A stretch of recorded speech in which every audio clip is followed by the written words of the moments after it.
Graça e paz da parte de Jesus Cristo para cada um de nós, que Deus nos abençoe com muito entendimento para essa mensagem que eu vou deixar aqui para vocês, né?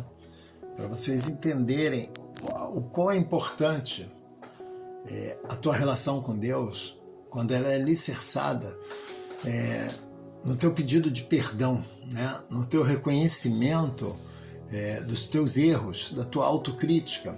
Às vezes a gente se pergunta: por que estamos vivendo isso? Porque nós semeamos mal. E nós vamos colher aquilo que a gente semeou. Obviamente existe uma justiça de Deus atrelada também a tudo no mundo. Mas nós vamos colher o que plantamos. Isso você tenha certeza. Existe um milagre para ressuscitar uma pessoa. Quando uma pessoa morre, você tem como repreender o espírito da morte e trazer de volta aquela pessoa. Você tem que ter a responsabilidade de entender por que Deus permitiu aquilo, né? Do que essa pessoa está sendo livrada em termos do futuro dela. Bem, mas enfim, existe um milagre para trazer a vida de volta. Mas não existe milagre sobre a colheita. Se você plantar abacaxi, não tem milagre que faça você colher morango. Se você plantar uma jaqueira, não tem como você colher maçã de jaqueira. Você vai colher jaca, né? E para exemplificar para vocês uma coisa muito forte, né?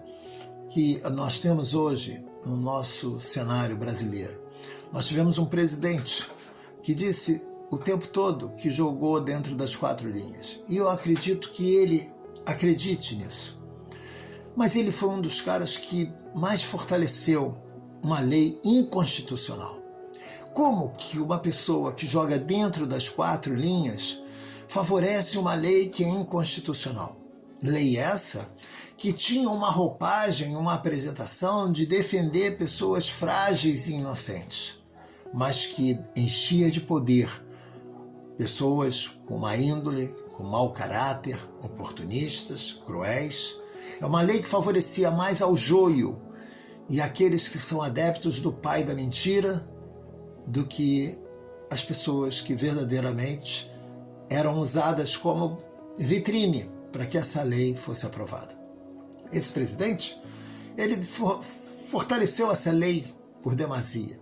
E o que ocorreu? Muitas crianças se tornaram vítimas cruéis, né? Vítimas terríveis dessa lei.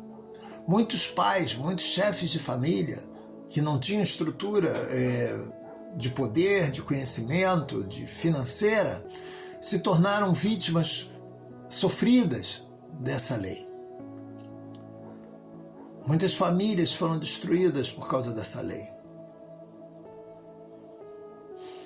Muitas crianças perderam a vida por causa dessa lei. Muitos homens se autodestruíram por causa dessa lei. Então, quando você olha o quadro desse presidente atual, você deve se imaginar por que Deus permite isso. E essa resposta eu vou deixar para você. Porque quantas vidas foram interrompidas, né? Quantas vidas foram ceifadas, porque existia uma lei que favorecia aos malfeitores. Porque existia uma lei inconstitucional. Toda a Constituição ela é estudada e ela é promulgada para se manter um equilíbrio de justiça. Quando você promulga uma lei que só é favorável a um lado, não bota o outro lado em questão, essa lei é inconstitucional porque ela fere a balança. E quando você faz isso, você dá condições do mau caráter se aproveitar dessa lei contra pessoas inocentes, contra crianças. E o peso disso é muito grande, porque uma criança, na grande potencialidade da história, é um projeto de Deus. Vocês sabem que lei é essa que eu estou falando. Então, quando o nosso presidente favoreceu essa lei, ele criou um julgo para ele muito pesado, né? A cada vítima que ocorreu por causa dessa lei, por causa da canetada que ele deu, teve um peso nas regiões celestiais, né?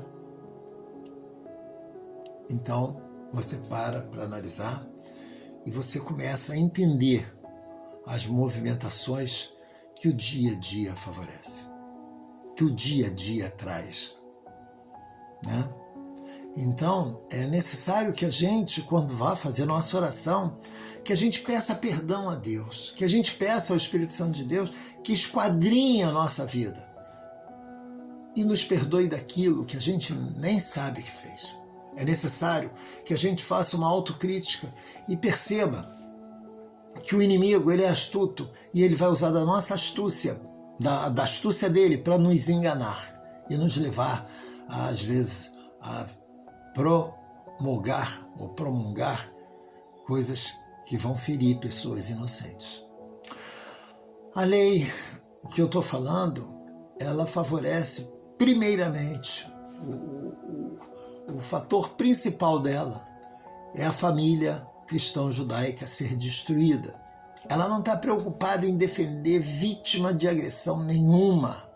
Ela está preocupada em destruir a lei, destruir a família cristão-judaica, destruir esse modelo, essa formação que tanto impede que o mal se fortaleça mundo afora.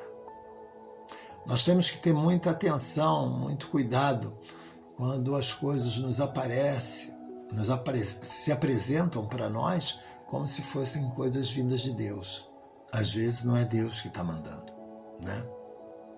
Se você for ouvir a história triste de cada prostituta, você transforma a vida num altar para elas. Todas têm uma história muito triste. O mal, às vezes, se apresenta com uma roupagem muito bonita, muito bela.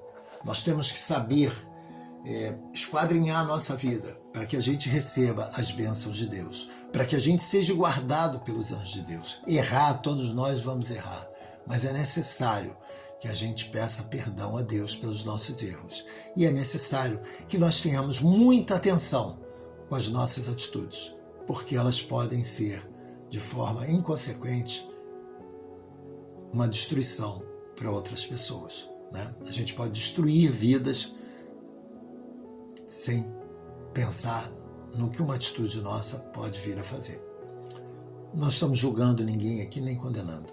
Usei um exemplo muito claro. Ninguém deixa de colher aquilo que semeou. Então a gente tem que o tempo todo estar pedindo perdão a Deus e pedindo, Senhor, tá? Me perdoa de tudo aquilo que eu fiz e que nem conhecimento tenho do mal que possa ter causado, né? Por isso que a palavra de Deus diz que a gente tem que ser imitadores de Jesus Cristo. Porque ao imitar Jesus Cristo, a gente não vai fazer nada que venha ferir inocentes. Entenderam isso? Que Deus possa ter abençoado vocês com muito entendimento para essa mensagem. Ela é de muita importância para você que está orando, que está pedindo um milagre, que necessita de um milagre. Nós vivemos nesse mundo jaz do maligno necessitando de milagres. Mas nós precisamos fazer uma autocrítica, sim.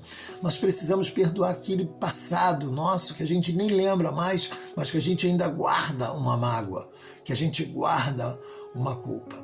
Nós temos que perdoar a todos, porque nós carecemos de perdão. Nós somos necessitados de perdão, principalmente para a salvação. Então, que a gente possa estar sempre criando uma intimidade com Deus, com Jesus Cristo de Nazaré e com o Espírito Santo de Deus, para que a gente seja lembrado pelo Espírito Santo de Deus daquilo que a gente precisa, pedir perdão e perdoar. Que Deus te abençoe nessa segunda-feira com toda sorte de bênção em nome de Jesus Cristo de Nazaré e com muito entendimento para essa palavra. Curtam e compartilhem. Em nome de Jesus, um bom dia para vocês.